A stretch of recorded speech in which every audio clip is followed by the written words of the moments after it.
नमो बुद्धाय। साथियों, आज के इस बुद्ध वाणी कार्यक्रम में आपका हार्दिक स्वागत, अभिनंदन। मैं अनिल मौर्य।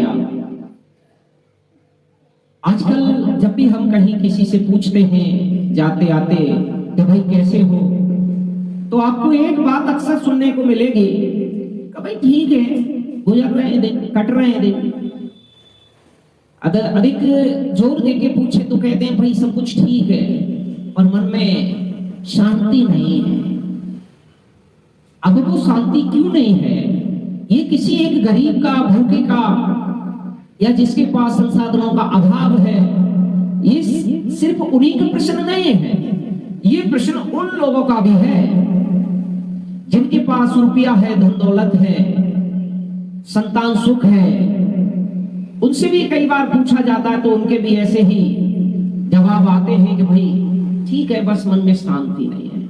तो ये शांति क्यों नहीं है, इसी पर हम आपको एक दृष्टांत देने जा रहे हैं कि शांति मन में आखिर है क्यों नहीं। तो एक बार एक बड़े पहुंचे हुए गुरु थे, संत जी। तो वो एक गांव से गुजर रहे थे, थोड़ा शाम का समय था, तो उन्होंने सोचा कि अगले पड़ाव तक हम नहीं पहुंच पाएंगे। शिष्यों से बोले कि भाई यही ठहर जाओ, अगले पड़ाव तक पहुंचते पहुंचते शाम हो जाएगी ज्यादा। तो वो वहीं ठहर गए। कुछ समय शेष था शाम होने में। इधर गांव के लोगों को पता चला कि गांव के किनारे बाहर एक बड़े पहुंचे हुए संत रुके हुए हैं, आए हुए हैं अपने बेड़े के साथ। और उनके बेड़े में कुछ जानवर भी थे, जैसे कुछ ऊंट थे और कुछ अन्य पशु। करीब उनके बेड़े में 100 ऊंटों की संख्या थी। उधर कुछ शिष्यों ने अपने गुरु से फरमाइश की कि महाराज यही हमारा पड़ोस में गांव है और हम यहाँ रात को रुक भी रहे हैं, तो ना हाँ आपका अगर आशीर्वाद मिल जाए तो हम अपने गांव और घर भी घूम आए, बच्चों से मिला आए, परिवार से मिला आए। ऋषि महाराज बोले कि ठीक है, चले जाओ, जिनके पास घर है वो चले गए। इधर गांव से जब लोग वो गुरुजी के पास जा रहे थे, तो गांव में एक व्यक्ति, जो गांव का धनी व्यक्ति था, वो कह रहा भाई कहाँ जा रहे हो आप लोग, इस समय पूरा लाइन लगा के चले जा रहे हो।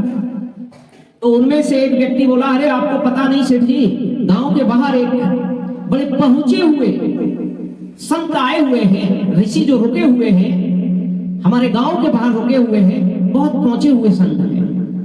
बोले कि ऐसी बात है तो उनके पास में मेरी समस्या का समाधान होगा क्या?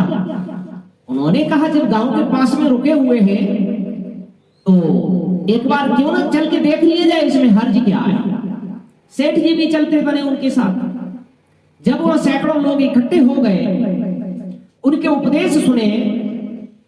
थोड़ी देर उपदेश सुनने के बाद गांव के सभी लोग जा चुके थे, कुछ रुके थे।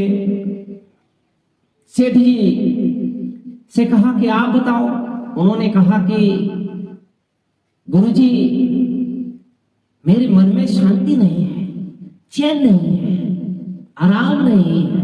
उन्होंने कहा क्या गरीबी के कारण कि नहीं, संतानहीन होने के कारण कि नहीं, किसी रोगग्रस्त के कारण कि नहीं, मैं स्वस्थ हूं, मेरे पास संतान है, पुत्र पुत्री वधू सब है, मेरे पास बहुत रुपया पैसा है, लेकिन फिर भी मुझे नींद नहीं आती है और मन में शांति नहीं है।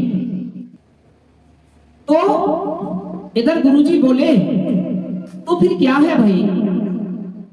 क्या पता नहीं। तो ऐसा करो, अब तुम्हारी समस्या का समाधान हम कल बताएंगे, आज तो बहुत देर हो चुकी है और तुम रुको रात को, और सुबह बताएंगे। अभी हमारे उपदेश देने का, चर्चा करने का समय समाप्त हो गया।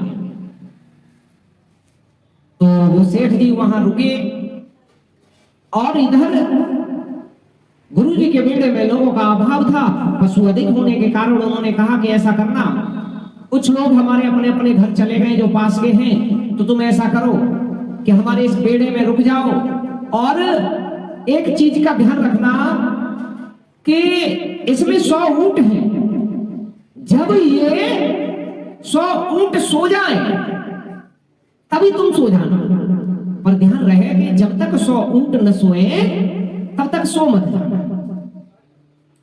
सेठ जी बोले कि अरे महाराज इसमें कौन सी बड़ी बात है गुरुजी, ठीक है मैं रात को आपके ऊंटों की रखवाली कर लेता हूं। इसी बात के साथ वो सेठ जी वहां रुक गए और रात के 9 बजे 10 बजे 11 बजे आधी रात हो गई, उधर 2 ऊंट बैठे 4 ऊंट खड़े हो जाएं, 10 ऊंट बैठे 20 ऊंट खड़े हो जाएं। अब वो सेठ जी बोले यार गुरुजी ने कहा था कि जब सारे ऊंट बैठ जाएं तभी तुम सो जाना, और 10 बैठते 20 खड़े होते 50 बैठते फिर 40 खड़े हो जाते हैं, सारे ऊंट ही नहीं बैठ रहे। इसी चक्कर में सेठ जी की पूरी रात निकल गई पर वो सो नहीं पाए। सुबह होते ही गुरुजी जगे और आते ही उन्होंने उन सेठ जी से पूछा कि क्यों भाई सेठ जी आपकी समस्या का समाधान हुआ? अरे कहां महाराज, कहां समाधान हुआ? आपने कहा जब सारे ऊंट सो जाए तभी आप भी सो जाना, लेकिन जब 10 ऊंट बैठते थे तभी 10 और खड़े हो जाते, 20 बैठते थे 25 फिर खड़े हो जाते थे। तो रात भर ऊंटों के उठने बैठने का सिलसिला चलता रहा और मैं सो ही नहीं पाया। कैसे सोता मैं? गुरुजी बोले कि अब समस्या का समाधान हो गया। बोले मतलब ये है भाई कि तुमने रात को देखा, वो समय कभी नहीं आएगा ऐसा कि जब 100 में 100 ऊंट बैठ जाए। ये सिलसिला तो हमेशा चलता, रोज चलता है। 20 बैठते हैं 10 खड़े हो जाते हैं, 25 बैठते हैं और 30 फिर खड़े हो जाते हैं। पूरी रात में कभी वो समय नहीं आता किसी भी दिन जिस दिन 100 में 100 ऊंट बैठे। यही हाल हमारे जीवन का है। ऐसा दिन समय कभी नहीं आएगा कि तुम्हारे यहां सारी समस्या खत्म हो जाए। जब तुम्हारी 2 समस्याएं खत्म होंगी तो 3 फिर खड़ी हो जाएंगी, जब वो 3 खत्म होंगी तो 2 फिर खड़ी हो जाएंगी, जब 10 खत्म होंगी तो 20 खड़ी हो जाएंगी। तो ये समस्याओं का आना और जाना जीवन भर लगा रहता है। जिस तरह तुमको उन्हीं ऊंटों के बीच में जब ज्यादा से ज्यादा बैठ जाते उसी समय आप सो लेते टाइम निकाल करके, आपकी नींद भी पूरी हो जाती। ठीक उसी प्रकार हमें अपने जीवन में ये जो समस्या है उस ऊंट की तरह है जो कभी खत्म नहीं होती है। 10 जाएंगे 15 फिर आएंगे, उसी बीच में हमें अपने मन को शांति प्राप्त कर लेनी चाहिए, सुख का एहसास करना चाहिए। उसी बीच में हमें अपने मन में शांति स्थापित करनी चाहिए। वो दिन कभी नहीं आएगा जिस दिन हमारे 100 में 100 समस्याएं खत्म हो जाएं। तो बुद्ध बंधुओं, इस दृष्टांत का सारांश ये है कि हमारे जीवन में कभी वो दिन नहीं आते जब हमारे आस पास या कहीं भी हमसे संबंधित कोई समस्या ना हो। कोई ना कोई समस्या बनी रहती है। अगर हम हर समस्या को लेकर के बेचैन होंगे, विचलित होंगे, दुखी होंगे तो निश्चित मन की शांति खत्म हो जाएगी। इसलिए हमें ये निर्धारित करना होगा, उन्हीं के बीच में से समय लेकर के हमें अपने मन में प्रसन्नता धारण करनी होगी, सुख का एहसास करना होगा। यही जीवन का सार है। नमो बुद्धाय।